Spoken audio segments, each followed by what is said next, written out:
Meaning of indecent. Indecent. Indecent.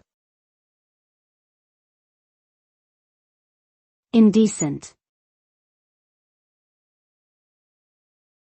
Indecent.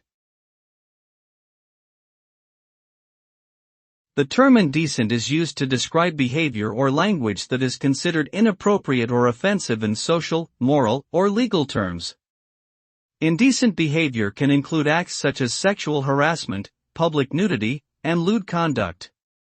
Indecent language may involve the use of profanity, obscenities, or vulgarities. When someone is accused of engaging in indecent behavior or language, it can lead to consequences such as legal charges, disciplinary actions at work or school, and damage to their reputation.